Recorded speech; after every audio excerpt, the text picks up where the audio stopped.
the worst kind of drunk. Yo, man, that's a clip from one of my favorite TV shows of all time. I used to watch it, and oh my gosh, man, Shelley Long, Ted Danson, Greg Wint, right? Nicholas, how do you say Nicholas' last name? Colasanto. Oh, Nicky Colasanto. Coach. Great, all of these folks and our guest that's with us today, who really needs no introduction, but I'm going to let DB run down some of these accolades real quick. Go ahead, DB. Well, first, that was a clip from him as Fraser Kane on Cheers. Then he went on to star in his own sitcom, Frasier. Then there was movies like Down Periscope, and there was he voices Sideshow Bob. I mean, he was in The Expendables, and he's got this great new movie on now. And if you don't know, this guy has a lot of accolades that I'm going to read off to you right now. Let's see here. He's won 5 Primetime Emmy Awards, 3 Golden Globe Emmy Awards, Tony Award. He was the first American actor ever to be nominated for multiple Emmy Awards for portraying the same character on 3 different television shows. He's received at least 45 nominations for major awards and has won 18 on the case. I mean, damn, let me just keep going, man. I mean, ladies and gentlemen, welcome to the show, the one and only Kelsey Grammer. Thank you. Kelsey, I had to do that. DB's head was going to explode. You got some of the accolades, man. Hey, thanks. Man, well, welcome to the show. Thank you. Let me tell you something about Nick Colasanto. Okay. The first time I read at Cheers, we sat down around each week we did this. They'd read the script for that week. It was my first time on it. And after we're finished reading, I mean, it went well. I was, fairly funny, and I got the right responses. Nick Colasanto came over to me. He was an old Italian gentleman at the time who had a lot of experience in the business in Hollywood. So he walked up to me and he said, "I want to tell you one thing. I was born with one set of fingerprints. Remember that." I thought, what the hell is this guy talking about? What the hell is happening? And see, I think he saw that I wondered in a sort of mystified, glazed over look. And he said, "You got one unique gift, and it's you. Don't let him fuck it over." Oh, shit. Damn, that got deep right And there. I thought, okay. Coach! Shout out to Coach, yo. Yeah. So I hung on to that, actually. You hung on to that. You Really, use really that in cool. your everyday life. All for the rest of my life. Yeah. Yeah? Really cool. Wow, man. Kelsey Grammer. Any other stories you can share with me about Cheers? Well, I there's know probably a we're here to few. talk about Like Father, but, What we used to do. we'll get to that. I'll tell you one that's kind of funny. Me and Woody actually had a pretty good affinity for a long time. When he first came to the show, after Coach was gone, I used to take him out to sort of do what we used to call the sleaze tour in Hollywood.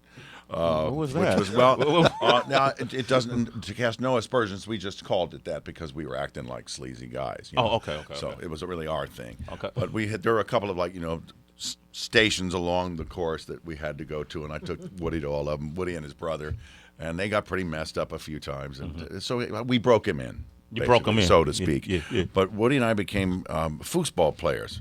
After Cheers would shoot, we'd end up upstairs for hours just playing foosball, sometimes till 4 or 5 in the morning. Woody Harrelson. Drinking beers, and Woody, Ted, George, and I, basically. And a couple other people would kind of hang around.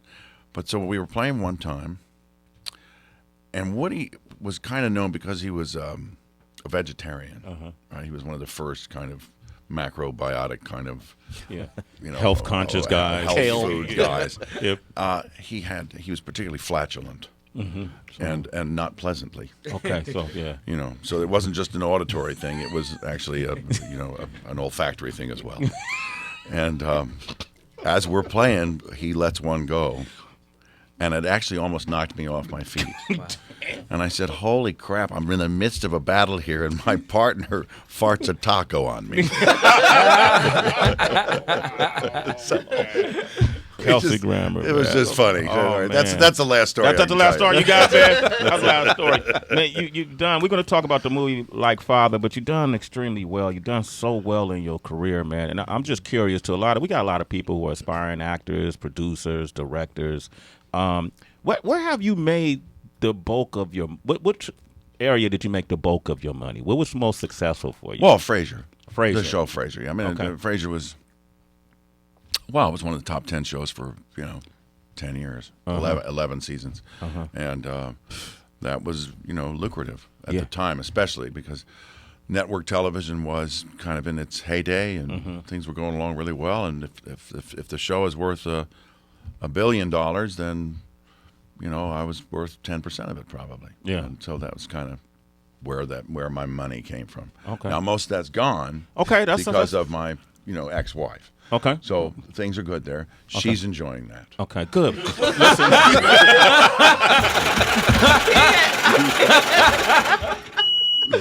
Hey, long as somebody enjoying the money, man. Right, exactly. I, however, am now enjoying a nice life. So Okay. it's a all whole. good. It's an even Steven. Even payoff. Steven, you got beautiful kids, Exactly. you got Beautiful wife, beautiful life. I'm very happy. You're very happy. Kelsey Graham is happy. That makes us happy to know you're happy. How have you adjusted to the times, though? Like, there's so many different platforms now. Like, network TV right now has suffered a lot. You got Hulu Plus. You got, you got Netflix, all these different alternative platforms. I just keep trying to just do stuff that's good work. The only gauge I actually have that it remains the same is that I like the material. I believe it's a story that ought to be told, that's interesting enough to be told. And, I've had some success with it. We're producing a show for Hulu right now. Okay. That's a sort of a mystery, Halloween-y kind of show, which is coming out near Halloween time. And there's been other, I produced Girlfriends and The Game and Medium. And there have been, some successful things. A couple other shows ran a few seasons only. But it's just always about... our story, whatever our human stories are, whatever they're going to be. And I think that's what's interesting to do. And you don't have to worry about platforms so much or about, the market share getting broken up or stuff like that. It's just ratings. If it's still good, it's worth making. And hopefully you find enough people to go that way. It is harder to sell a show right now. Yeah. I mean, I'm still working on it all the time. And it's hard for you to sell a show? well, yeah. I mean, it's hard for everybody. But, you walk in with what you think is a great idea, and people sort of go, well, there's this thing in it. I don't know. And nobody wants to make a decision. So it's hard. But stuff's getting made. Netflix is making stuff. They made this movie. There's some other outlets that are making some stuff. They're putting a lot of money behind their programming and their content. And so it's actually a good time to be a producer and a good time to be an actor. Did you watch Girlfriends, Heather? I loved it. I always I loved your work, obviously, from the show Sway talked about. But my connection to you is that I felt like there was like this strong black female that lives inside of you, and I'll tell you why. No, and listen, respectfully though, Kelsey, because it was Girlfriends, which was so powerful for my friends and I. Yeah. Then it was The Game with the lead characters, with Wendy Raquel, and that. Then it was Boss, which I thought was phenomenal with Sanaa Lathan. We saw T.I. in that. What is it in you that helped you connect and attach yourself to these shows? I just everybody's story is a good story to be told. I wasn't really thinking of anything except there was one particular instance that happened. Every year we would go to these forums. It would say diversity, blah blah blah blah blah. NBC hosts diversity, blah, and then 2 years later, there's still no black television on. And I thought, well, this is getting sort of stupid. So I said, I'm going to put my money where my mouth is. We started talking about this show. We met Mara Brock, and she had some really good ideas. And honestly, Game that was her baby. Girlfriends was sort of a more mutually hatched deal, and she ran it, and she did a great job. She's a terrific producer, terrific writer. Incredible. And so it just seemed like that story should be told, and that's kind of why I got involved. Now, as for the young black woman in me, she's doing fine too. She's okay. What? I think we just, for all the talk about it and stuff, I think we all relate to each other, honestly, and I think we have so many things in common. Now, I didn't grow up as a young man in some of the situations that you guys have grown up in, but. Hell, I was a long hair in the 70s. Driving through Georgia was just as dangerous for me as it was for anybody back then. But it was. It's just stories that need to be told. We're human beings that have, our diversity and our own specific cultures are fascinating unto themselves, right? And that I think that needs to remain there, not to isolate us, but to sort of celebrate where we come from, what our personal heritage is, and then to discover the things that join us all together. That's kind of what I think good programming's about, good television's about, good movies. You gotta say that at the Oscars, bro. Yeah. Next time, you made it, man. You know you great when like the #1 rapper in the world mentions you in song. Do you know about this? I've heard there's been a couple There's been apparently. a few, yeah, but There was man. a Kelsey Grammer's girlfriend some time ago. I don't remember. You don't remember that? Yeah. Well, you know that Drake. Oh yeah. Okay. Drake has a song called "Light Up," where he actually mentions your name, man. You're immortalized for the ages there now. you are. All right, I don't man. care. All these awards we talked about don't mean shit, Kelsey. That's right. Till Drake mentions you. Listen to this. Listen to this. We gonna come back. Sway in the morning, Shade 4-5. Kelsey Grammer's here. You want to talk to him? Give us a call. Wow, man, that's a clip from the film Like Father, which is available now on Netflix. Kristen Bell is in this. Seth Rogen is in this. Paul W. Downs is in this. And our guest, Kelsey Grammer, is in this movie as well. And I was pleasantly, I'm a guy who watches Lifetime. Yeah. TV. You watch Lifetime? It's on Lifetime. Yeah. Frasier. There you go. They make fun of me because of the stuff I like to watch, but Depends on when you're up, Yeah, it depends. Yeah. And then I also like rom-coms as well. Yeah. I like movies I can escape with and not have to be shocked or let down. Or sometimes I don't want to cry. I just want to be interested in the movie, and that's what this movie is to me. Plus, I'm a father, so that that I know you're a father too. Yeah. And this is a movie about a relationship between a father and his daughter, right? Yeah. And the father wasn't there in the beginnings because he chose his career, Right. And they come together eventually under some interesting circumstances, right? Exactly. What attracted you to this role? Well, I thought it was a good script. Okay. I liked. There were a couple of girls they were talking about at the time to play Kristen's role, but I think she ended up being the right pick. Mm-hmm. Kay Bell. So I always thought that was. I didn't know she played basketball, but Okay. I thought that was always cool. Kay Bell. K-Bell. Yeah, right. But, I met with the director after I read the script, and I thought it was pretty good, Lauren. And I sensed that the undercurrent that is in the story about Gabe, especially, and Gabriel is my son's name as well, which was kind of funny to me and ironic. But there's a sort of a depth to it, a gravitas that sort of roots the whole thing. And I thought that was pretty impressive, and that she was able to balance that and the story she wanted to tell, or at least tease a little bit in terms of her own life, which I don't talk about it because it's her private business, but Okay. she has some experience with Alzheimer's, and that's, I applaud her for actually, trying to focus on it a bit.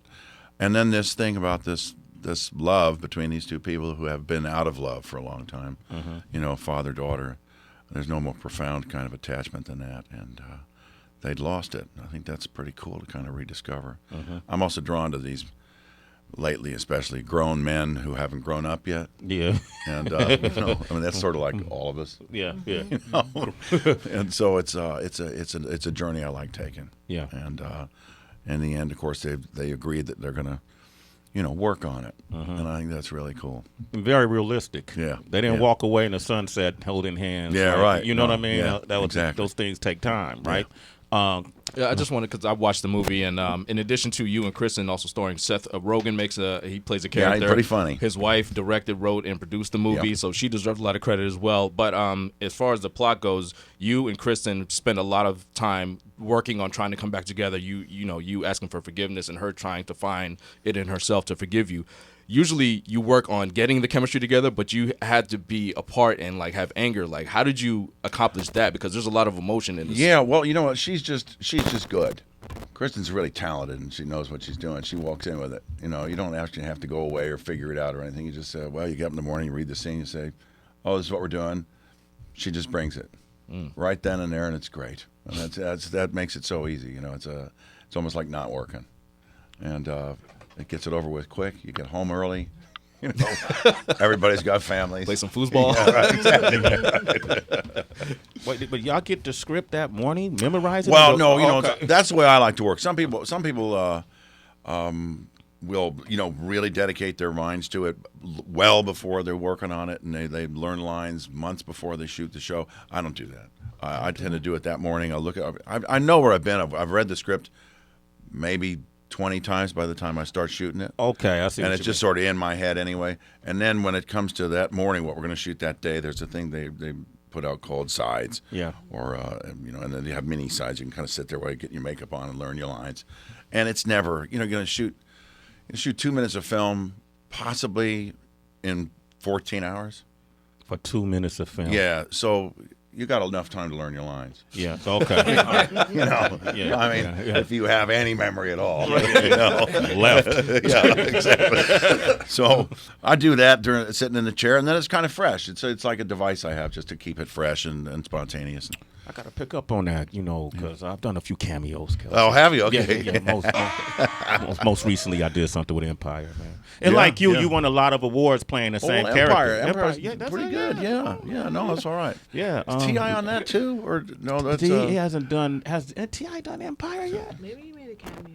Yeah. Oh, okay. He may have. But I think one of the fellas was in Boss with me. Terrence Howard is in it. Yeah, well, I like Terrence Howard a lot. Taraji. He's a talented fella. Yeah, Taraji really P. nice. Henson is in it. Yeah. Lee Daniels. But anyway. Yeah, As I was other talking than about my that- career, Kelsey. and always play Golden Globe. I always play myself in these roles. I got it. Yeah, Right. And we used to do a character role sometime. man. you think so? Yeah. All right, You just know, let's sign me get you up. doing something else. Okay. I'll think about it. I'll think about it. But my biggest fear was like not knowing the lines because I'm not an actor. That goes away though. You do it enough that you don't worry about that because it's a camera. Yeah. If you mess up, you start again. It's like it's not that big a deal. Okay. I mean, there's no pressure like there is in live theater. Well, if you mess it up, you're cooked. That's why Slowly back away. You're just going, I gotta go. All right. Which has happened to me a couple of times. Yeah, that happened. Okay. Yeah. I went on vacation once. I was doing La Cage aux Folles over at the Long Acre Theater, where my wife and I got married, by the way. And I went on vacation for 4 days. Now, I'd never done that in my life. I'd never taken a break in the middle of a show. So I've been 6 months into it. I went to Hawaii for 4 days. I came back. That night I walked on stage and I thought, holy crap, I don't know what to say. So I looked at the audience for a minute and I said, I'll be right back. And I walked off stage and I said to the stage, I said, what the fuck do I say? Damn, really? Yeah. And she said, bonsoir, bonsoir. I said, oh, right. Okay. And then I was back in it, and it was fine. Right? But it was a really out-of-body, weird experience. It was like there was another guy walking around me going like, you don't know what you're doing. Oh, so, shit. I don't feel so bad. It was pretty interesting. So I've never sucked that. I got through it. Exactly. Jeez. All right, we got Elliot on the line from Chicago. Say hello to Kelsey Grammer. What Hey, up, Elliot. Hey, so thank you for taking my call, man. This is like a pleasure to have so many legends at one time that I can talk to in the morning. Wow. Isn't that nice? Wait, Well, Have to be. So what's your question, Elliot? Hey, so Kelsey, I wanted to ask. I've been watching you ever since Cheers, and I really enjoyed your work from Cheers, The Sideshow Bob, even X-Men. At what point did you realize you wanted to do more than just be an on-camera actor? Oh, yeah, okay.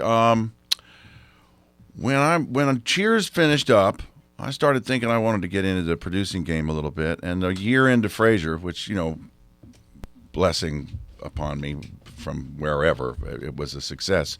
So I had a little clout at that time. I could walk into people and say, I need this from you. And so I spoke to the guys at Paramount and said, I want to start a production company, and I want it to be real. This is not a tax dodge. It's not some, bullshit thing I'm doing. I want to actually produce some television that's good television. And they said, well, then we'll get behind you and help you. So that's pretty much where it started. And yeah, success breeds success, I guess. Yeah. I'd sort of paid my dues by then. Hell, I'd been on Cheers for a whole decade. Yeah. And then, people were ready and willing to let me kind of, take a new direction. And that was really, really nice. You got to strike while the iron is hot, Elliot. All right, you're a citizen. That's why you wanted. All right, Mike Muse, you want a question? Hey, Kelsey, I was having a conversation with a very successful serial entrepreneur, and I was asking him the question of what keeps you going, and he said it's the chase. Once he sells his company, he's chasing the next opportunity that's a challenge. You've had a very successful career doing many things, and accolades just mount up when it comes to your career. At this point for you, in comparison to something like him, what keeps you going now at this point? You've had the money, successful show with Frasier. You have all the awards. What keeps you going? Right. That's interesting. I know those kind of guys are. There are several of them out there, and they do really well, and that seems to be what fires them up. For me, it's more about, if I were to use the word chase, it'd be sort of chasing a new understanding of being a human being. It's just what it's like to be a man, what it's like between men and women, what it's like to be an actor in this world that I live in. This is where I always start saying, this is when actors sound like they talk about everything. They know the secrets of the universe. That is not the truth. I'm still hungry to play great roles and tell great stories. That's just kind of who I am, and so that's the fun thing for me. Now I do mess around in other worlds. I mean, I'm going to come out with a beer pretty soon, and all sorts of funny stuff. But it's like, Congratulations, man. But my thinking on that is just, I can offer my kids my name, right? My children have my name, but what they want to do with it is their business, and maybe it's not going to help them that much. In acting, most of them are interested in acting and performing and stuff like that. But I can't really leave them what I've done, and so I can give them a business. I can give them maybe it's a successful beer company, maybe it's something else, maybe it's a home, whatever it's going to be. But something real like that is what I long to give to them. Awesome. Kelsey Grammer, man, I want to thank you for coming by this show today. My pleasure, man. It really made my day, man. Made my year right now. Thank you. Anything else you got coming out? When that beer come out, let's. Heather's a mixologist. She makes a lot of drinks on her Instagram. Yeah, we could do a taste test right here. Very cool. Listen, we'll do it then. Okay. We're actually doing a soft rollout in the next couple of weeks. Man, come back, It's gonna man. be mostly upstate. We'll talk beer. Cool, man. All right. I'd love to. Okay, Kelsey All right, Grammer. man. Don't forget Netflix right now. Check out Like Father. Great movie. Definitely worth your time. Go ahead and binge on it, okay? Kelsey, thanks for coming by. Thanks, man. I appreciate you, brother. Heather, who we got coming up next? Tony Dungy and his wife, they are standing outside the studio. Sway, I'm excited. Yeah, they're here. You want to talk? You want to talk with them? 888-742-3345. Call us.